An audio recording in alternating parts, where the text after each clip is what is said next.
But the greatest legacy Rome left the West was its army. This was the instrument of Roman state power. The Roman army wasn't afraid to steal the best ideas from those they fought. The spear of the Greek phalanx was adapted into a throwing spear, the pilum. It was designed to penetrate the body, then bend or snap so it could never be hurled back.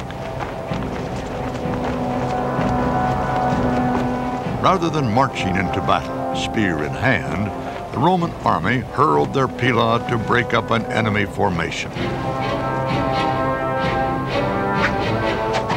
This flying phalanx kept the Roman soldier out of killing range.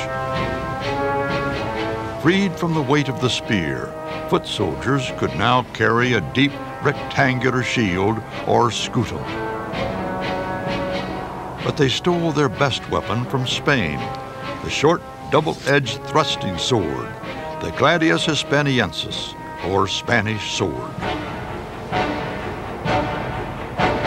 Just as lethal as the Greek spear, the Spanish sword was easier to handle in close combat.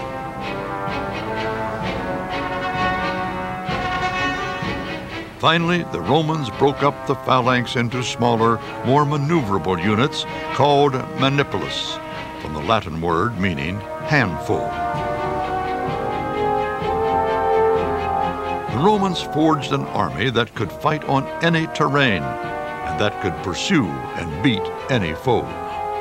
The Roman historian Polybius said, "The Roman legionary is adaptable to any place, at any time, for any purpose." Rome's new weapons and tactics brought her success after success. But with success came problems.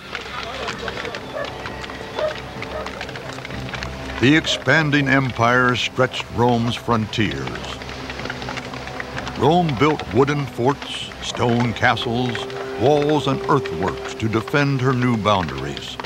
But these had to be manned. Rome needed more soldiers.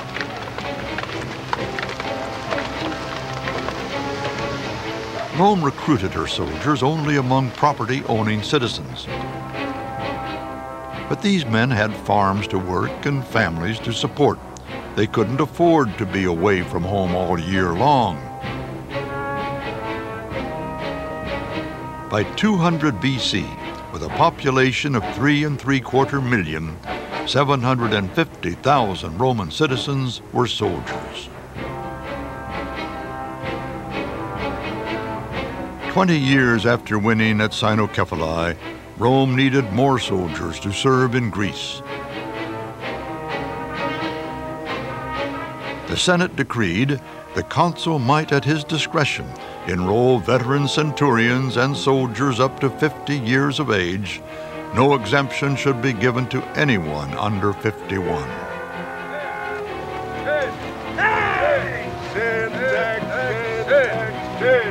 One of these veterans was Spurius Ligustinus, who had fought at Cynocephali. I served 2 years in the ranks in the army, which was taken across to Macedonia. I was promoted to centurion for my bravery. After the defeat of the Macedonians, I left immediately for Spain as a volunteer. For 20 years, Spurius served all over the empire, from Greece to Spain to Asia.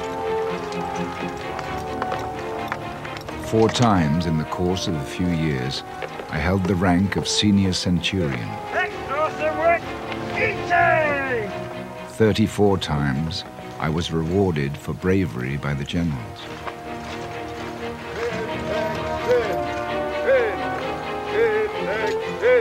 But Spurius's family and land had suffered during his extended absences. He wasn't a wealthy man.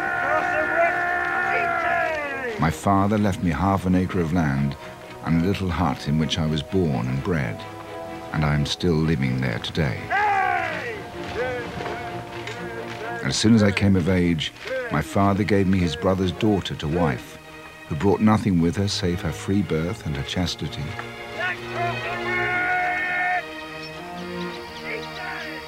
Rome could not rely forever on the goodwill of men like Spurius. If the empire was to expand, the old system of recruitment would have to go.